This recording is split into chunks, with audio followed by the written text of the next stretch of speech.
Sa iba pang mga balita, umaga pa lamang ay dinagsana ng libo-libong Katoliko ang iba't ibang simbahan sa Metro Manila bilang paggunita sa Ash Wednesday na siyang hudyat ng simula ng Kwaresma o Lenten season.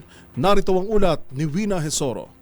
Maagang dumagsa ang libo-libong Katoliko sa mga simbahan sa Metro Manila ngayong araw ng Miyerkules ang pagsisimula ng panahon ng Kwaresma. Sa pag-iikot ng DZRH, umabot sa 7,000 hanggang 8,000 na mga Katoliko ang dumagsa sa Baclaran Church sa Parañaque City para sa tradisyonal na Ash Wednesday o pagpapapahid ng abo sa noo. Nagsimula kaninang alas 5:30 ng umaga ang unang misa at inaasahang pangdadagsa ang mga mananampalatayang magsisimba at magpapapahid ng abo hanggang mamayang gabi. Habang nagsimula naman ang unang misa sa Sacred Heart Parish Church sa Quezon City, kaninang alas 5:15 ng umaga. Tinatayang mas dinagsa ang unang misa dahil sa mga mananampalatayang kinakailangang pumasok ng maaga sa kani-kanilang trabaho. Samantala, dinagsa rin ng mga deboto ang Minor Basilica and National Shrine of Jesus Nazarene o Quiapo Church. Bukod sa mga deboto, dagsa rin ng mga turista sa Quiapo Church ngayong Ash Wednesday. Alas 5 ng umaga kanina nagsimula ang unang misa at magtutuloy-tuloy ito hanggang mamayang gabi. Muling ipinaalala na ang sentro ng misa ay pagpapatawad sa kapwa at pagpapakumbaba. Ang pagpapapahid ng abo ay tanda ng pagsisisi at hangaring magbago at magbalik loob. Tiniyak naman ng mga kapulisan na bantay sarado ang labas ng mga simbahan para tiyakin ang kaayusan ng Ash Wednesday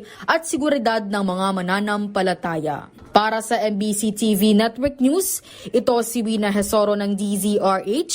Una sa Pilipinas, una sa Pilipino.